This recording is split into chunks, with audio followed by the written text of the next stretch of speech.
Tribunal Militar condenó a prisión a un grupo de comandos por un crimen que no cometieron. Estos hombres escaparon del presidio y se instalaron clandestinamente en Los Ángeles. Hoy, aunque el gobierno los busca, si alguien tiene un problema, necesita ayuda y puede localizarlos, tal vez pueda contratar a Los Magníficos. Parando paras. Tras el reciente paro armado del llamado Clan del Golfo, queda claro que es hora de sepultar varias de las leyendas rosas sobre el paramilitarismo en Colombia. No es cierto que este fenómeno haya surgido, se haya desarrollado, se haya fortalecido y se haya mantenido hasta hoy como una reacción supuesta al accionar guerrillero. Tampoco es cierto que estos grupos paramilitares de hoy no correspondan a esta categoría porque se han narcotizado o se han criminalizado.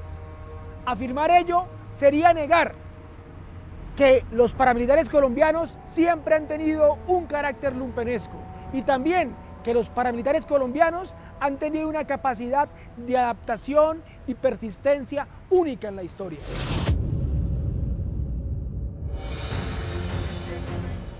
Que alguien le explique a Duque que los paramilitares no se esfumaron con justicia y paz ni con la extradición de sus jefes, sino que se han fortalecido porque conservan intactos a sus gestores políticos, económicos y militares.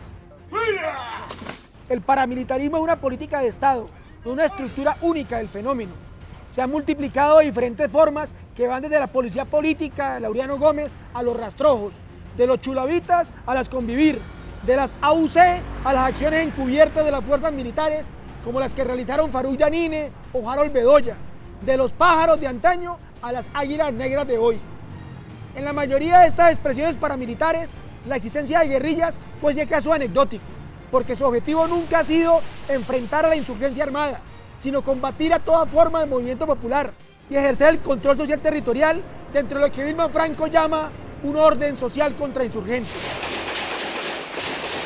Mercenarismo corporativo contrainsurgente, legal e ilegal. Esos son los paramilitares en todas sus formas, incluidas las actuales, aparentemente más narcotizadas. Protegen grandes intereses corporativos, legalizados o gangsteriles, apropiándose privadamente de las funciones estatales. Pero los paras de ayer y los paras de hoy no son producto de un astuto raponazo de unos delincuentes para abrogarse labores de Estado. Son parte de una política de Estado, con acciones y omisiones elocuentes. Agente de facto del Estado.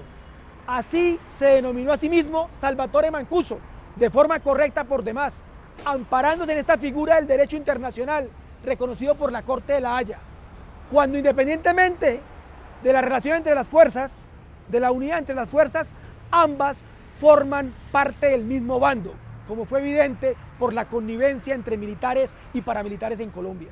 Lamentablemente, la justicia sigue sin actuar. ¡Con fuerza! ¡Ajúa! Ante esta verdad innegable, vuelve y aparece el eterno aprendiz de presidente Iván Duque Márquez, como dinamitador de cualquier posibilidad de paz y de verdad. Se niega la persistencia del paramilitarismo y con su moralina fascista se le endilgan todos los males del país al comillas narcotráfico, como si este reglón criminal pudiese explicar el surgimiento de estos grupos hace más de 70 años. El primer mandatario aceleró la extradición de alias Otoniel para impedir que contara sus verdades ante una paquidérmica JEP a la que el jefe paramilitar ya le había entregado un listado de políticos, militares, empresas y hasta universidades que fueron parte de la nómina del Clan del Golfo. Los paras, como los militares, no son la clase dominante, por eso pueden prescindir de ellos cuando su verdad se torna incómoda o su carga se les hace pesada. Este paro armado paramilitar expresa que tras casi 20 años de supuesta desmovilización, uno solo de los múltiples grupos herederos de las AUC ejerce influencia sobre casi el 30% del territorio nacional. En el pasado paro paramilitar de los urabeños, efectuado en 2012, apenas se afectaron 26 municipios de 6 departamentos. 10 años después, tras un acuerdo de paz, Brigada Norteamericana Antinarcóticos y Gobierno de Seguridad, el reciente paro armado paramilitar detuvo a más de 170 municipios en 11 departamentos del país, incluyendo capitales departamentales. Otro récord para Duque. Hoy el paramilitarismo no es un alejado campamento con un instructor israelí como Yair Klein, sino una articulación del crimen organizado urbano y rural que se enlaza por todo el país, presente en las grandes ciudades y que dispone de una fuerza de choque efectiva en respaldo a sus intereses corporativos y a la ideología de derecha. Ahora bien, este paro paramilitar fue un paro efectivo, aunque bastante extraño para hacer en Colombia. Un paro sin SMAT y sin tanquetas, sin gases y sin venom. Los rugidos de combate del general Zapateiro. Es un honor ser policía, patria, honor, verdad. ¡Agua! Los gritos y órdenes marciales del general Vargas, comandante de la policía, parecen ser muy fuertes contra la juventud de la primera línea, pero muy débiles y temblorosos ante Chiquito Malo y ante la comandancia narcoparamilitar. No solamente hubo connivencia, no solamente hubo inacción, sino aún el país espera respuestas frente a colaboración directa, como quedó demostrado en el video donde la policía de San Jacinto transporta civiles armados en el marco de este paro paramilitar.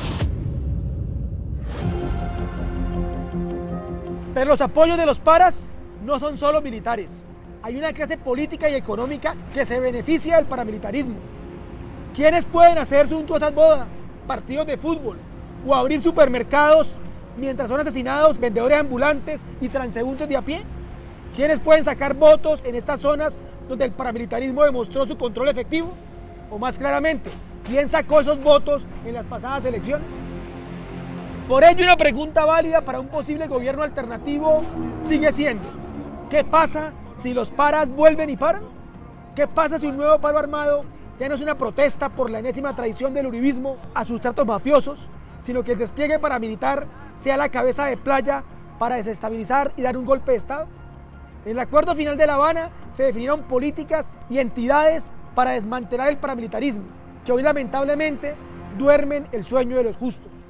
Los valiosos aportes de la Comisión Nacional de Garantías de Seguridad, que cuenta con la participación de la sociedad civil y de defensores de derechos humanos, para la superación del fenómeno paramilitar son desconocidos flagrantemente por el gobierno Duque. Cada vez queda más claro que al Estado colombiano no le interesaba la paz, sino desmovilizar a las FARC y que éstas pidieran perdón al establecimiento. Pero esta no es la paz para las comunidades de Córdoba, el Cauca, el Chocó, el Catatumbo, que hoy sufren más la guerra que en 2016 gracias a la continuidad del paramilitarismo.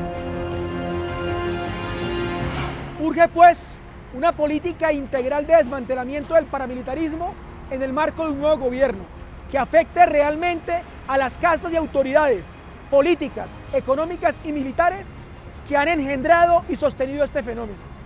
No es con la extradición que se resuelve este problema, sino con reformas estructurales al Estado colombiano, transformación de la política en seguridad y defensa, recambio en la doctrina militar, verdad a las víctimas del paramilitarismo y un programa de sometimiento efectivo, colectivo de estos grupos en el marco de una estrategia de paz completa. Es la única forma de parar a los paras. De lo contrario, los paras seguirán dando bala contra los sectores populares y nosotros desde aquí, contra esta guerra, le seguiremos dando palo.